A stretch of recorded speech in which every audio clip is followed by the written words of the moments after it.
Assalamualaikum warahmatullahi wabarakatuh. Assalatu wassalamu ala asrofil anbiya'i wal mursalin wa ala alihi washabihi ajma'in amma ba'du. Alhamdulillah kita berjumpa lagi pada perkuliahan kita mata kuliah jaringan komputer.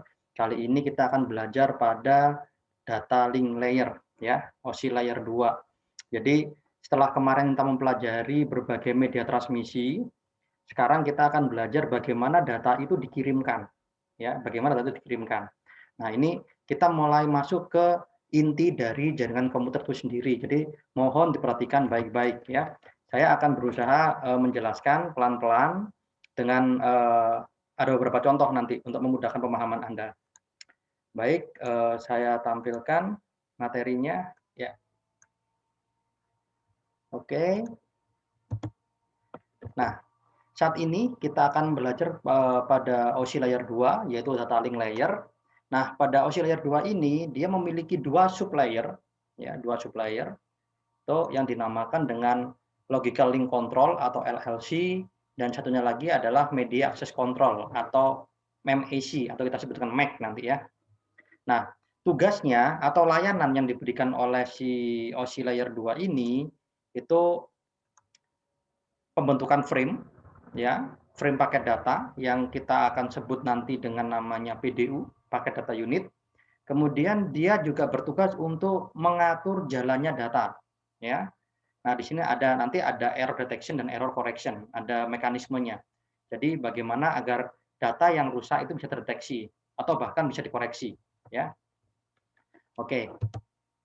Nah, ini sekarang kita ada di sini posisi kita ya. Setelah kemarin ada di physical layer, sekarang kita ada di data link layer ya. Di sini. Nah, inilah namanya frame ya. Frame adalah bagian dari data kecil ya yang dikirimkan dalam satu paket.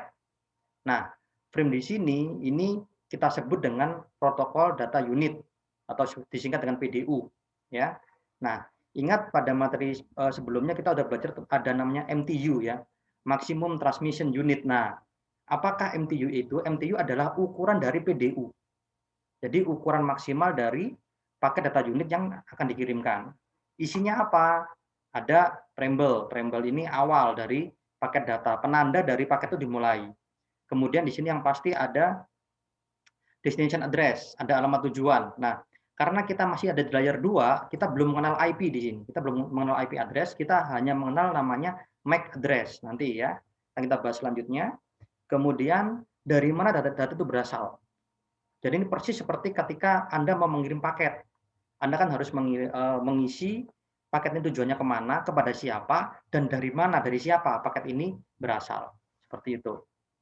Kemudian ada tipenya, tipe datanya, tipe PDU-nya, kemudian datanya itu sendiri, dan yang terakhir FCS. Ini untuk mengecek apakah frame ini atau PDU ini rusak atau tidak. Seperti itu. Ya. Jadi secara singkat seperti ini. Secara detail, nah nanti kita akan pelajari menggunakan Wireshark. Ya.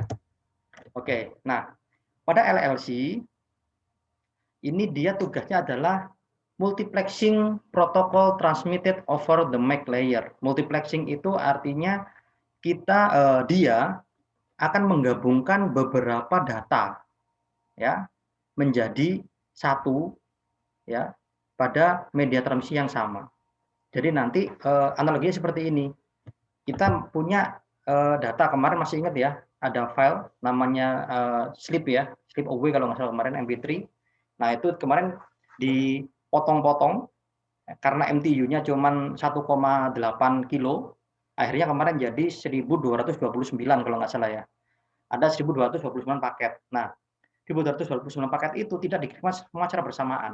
Jadi nanti di jaringan kita itu ada paketnya, ada paket dari kita, ada paket dari yang lain juga. Jadi bersama-sama jalannya. Itu namanya multiplexing. Ya. Oke. Nah, kemudian untuk mekanismenya untuk deteksi error itu ada dua, collision detection dan collision avoidance. Ya, collision detection ini digunakan pada jaringan LAN zaman dulu, tapi sekarang udah pakai avoidance semua. Ya, kalau avoidance ini dipakai untuk WiFi. Nah, penjelasan dari kedua teknik ini ada di video selanjutnya. Nanti silakan dilihat di video di bawah dari video saya ini. Udah saya jelaskan, ada video penjelasan yang cukup bagus di sana ya. Intinya kalau collision detection ini dia akan mendeteksi apakah jalurnya itu sedang kosong atau dipakai. Kalau sedang kosong maka dia akan berhenti, nggak ngirim data. Kalau sedang dipakai dia nggak ngirim data. Kalau kosong baru dia akan ngirim data. Itu. Ketika ada collision, ada tabrakan data karena menggunakan jalur yang sama secara bersamaan, maka dia akan back off. Back off itu akan ada mekanisme untuk menghitung ulang kapan waktu pengiriman selanjutnya, dan itu nilainya acak. Jadi bisa hampir pasti pengiriman kedua itu tidak bersamaan. Kalau avoidance, dia akan mendeteksi dulu apakah di jalur tersebut ada pengiriman data atau enggak, gitu. Kalau ada yang mengirimkan data, ada yang pakai jalurnya, yang lain diem dulu.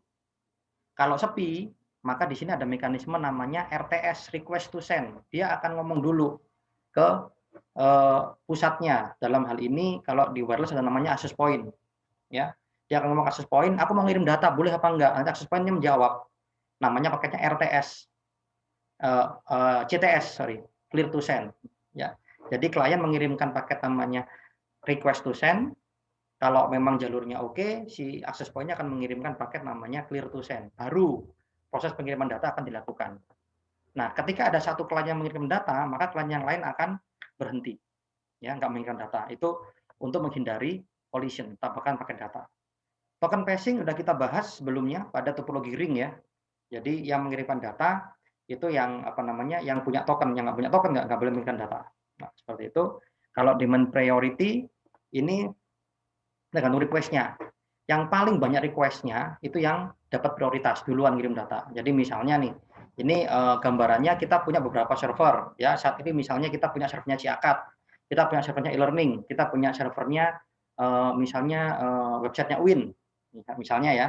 Kemudian saat ini yang paling banyak diakses itu adalah e-learning ya.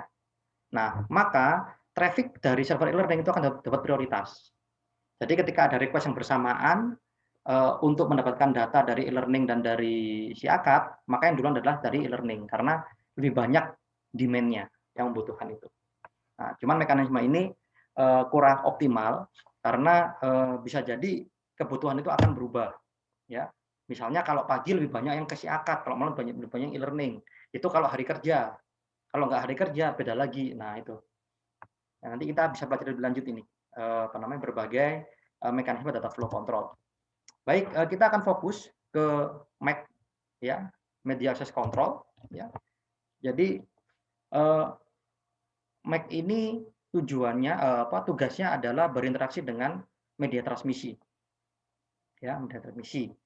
Nah, setiap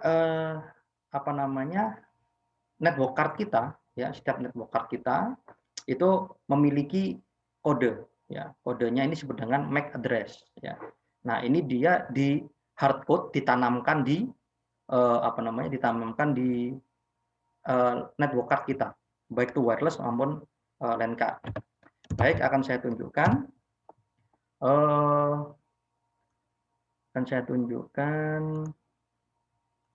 Nah, di laptop saya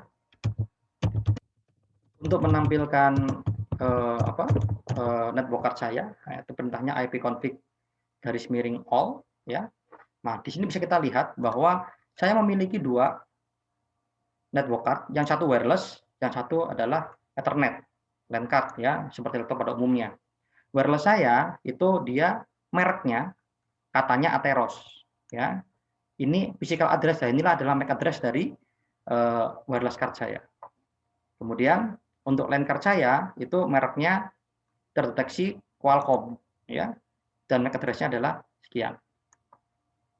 Oke, jadi MAC address ini dia ditanamkan di dalam hardware-nya.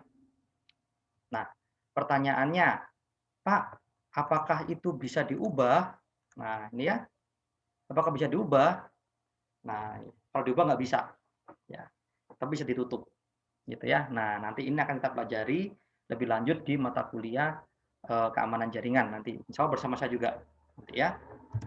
Oke, nah, MAC address itu seperti ini komposisinya, ya.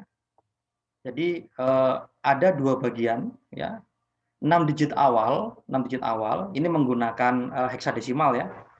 6 digit awal ini adalah pembuatnya, informasi dari pembuatnya. Dan 6 digit berikutnya adalah nomornya. Nah, tadi sudah saya tunjukkan bahwa ternyata WiFi saya diketahui sebagai Atheros. Tahu dari mana dia Atheros? Dari sini. Ya, dari 6 digit awal ini. Nah, seperti itu ya. Itu adalah MAC address. Oke. Kemudian kita ngomong ke sisi lawannya, yaitu switch ya. Switch ini kita gunakan pada jaringan topologi star ya, masih ingat ya kemarin kita ada belajar topologi. Nah, di topologi star ini kita menggunakan konsentrator yang dinamakan dengan switch. Ada dua macam switch, yang satu unmanaged, yang satu managed ya. Bedanya apa? Kalau unmanaged ini kita nggak bisa utak-utak dalamnya. Sudah colok selesai. Kalau managed, nah kita masih bisa mengatur. Diatur buat apa, Pak? Oh, banyak nanti. Kita bisa atur misalnya port 1 ini kita bisa bedakan LAN card kita bedakan subnetnya dengan LAN 2. Loh, Pak, berarti itu kan router, bukan, ya. Nanti kita bisa pakai teknologi namanya VLAN, virtual LAN. Nah, seperti itu. Oke, seperti apa? Nanti kita akan pelajari di materi berikutnya. Ya, jadi yang pasti ada dua macam switch, yang satu managed, yang satu unmanaged. Nah, pertanyaan besarnya, misalnya, kapan Pak kita perlu menggunakan managed, kapan kita perlu menggunakan unmanaged, ya? Nah, tergantung situasi, ya. Biasanya pengalaman saya di dunia industri untuk switch unmanaged itu kita gunakan pada core switch, switch yang menghubungkan banyak switch, itu switch yang ada di pusat. Nah, seperti itu. Kenapa kita perlu manage switch di sana? Agar kita bisa mengatur jalannya data dari mana ke mana dan seterusnya. Tapi kalau mendekati end user, ya itu biasanya kita menggunakan unmanaged switch. Kenapa nggak pakai managed switch aja, Pak? Mahal, ya mahal harganya. Gitu, bisa sampai 10 kali lipat itu harganya. Gitu. Jadi biasanya ini unmanaged switch itu pada umumnya digunakan untuk yang mendekati end user. Misalnya ada satu ruangan, di sana ada 5 komputer, otomatis kan kita harus pakai switch untuk menghubungkan kelimanya itu. Nah, itu kita pakai unmanaged. Kalau pakai managed boleh, Pak, boleh aja kalau punya duit. Satu, yang kedua mubazir. Buat apa? Kecuali memang kita ada butuhnya. Oh, ternyata 5 orang ini, Pak, di ruangan itu divisinya beda-beda, Pak. Ada yang keuangan, ada yang marketing misalnya. Nah, itu subnya beda-beda. Nah, itu baru kita pakai managed switch. Nah, bisa kita gunakan untuk managed switch. Oke, nah kemudian MAC address tadi digunakan untuk apa, Pak? Nah, MAC address tadi digunakan untuk alamat pengiriman data pada, ya ingat alamat pengiriman data pada switch yang sama, ya pada subnet yang sama. Oke, pada subnet yang sama, ya. Di komputer kita, ya seperti laptop saya sekarang ini kan saya connect ke internet, ya. Maka harusnya ada komunikasi data dari laptop saya ke access point yang saya gunakan. Oke, mari kita cek. Ya. Oke, mari kita cek. Cek. Oke, perintahnya adalah ARP-A. Ya. Nah, di sana Anda bisa melihat bahwa laptop saya saat ini ya terhubung dengan ini access point. Ya, access point yang saya gunakan E801.8DB E7.8. Nah, alamatnya adalah 192.168.11. Ini IP address-nya. Nanti kita bahas pada OSI layer 3 nanti. Tipenya dynamic. Ya, dynamic artinya apa? Ini akan hilang pada beberapa saat ya ketika dia sudah tidak digunakan berkomunikasi. Jadi ada mekanisme untuk penghapusan RP table isinya untuk menghindari overload. Gitu. Jadi sekian menit nggak ada komunikasi dengan device lawan tersebut, maka itu akan dihapus. Seperti itu ya. Nah, kemudian di sisi access point-nya atau di sisi switch-nya, ya, itu juga ada mekanisme namanya CAM. Balikannya ya. Kalau di kita namanya MAC, kalau dia namanya CAM. CAM table. Nah, CAM table ini dia untuk mapping. Mapping port satunya switch itu connect ke komputer dengan MAC address berapa. switch port nomor 2-nya connect dengan komputer dengan MAC address berapa dan seterusnya. Nah, jadi setiap portnya itu dia tahu, oh port ini connect ke sini, port ini connect ke komputer yang ini. Yang diidentifikasi adalah MAC address-nya. Karena pada layer 2 kita belum mengenal yang namanya IP address. Ya, oke. Nanti akan saya simulasikan, akan saya tunjukkan. Maaf, share-nya ketinggalan. Nah, ini maksud saya, ya.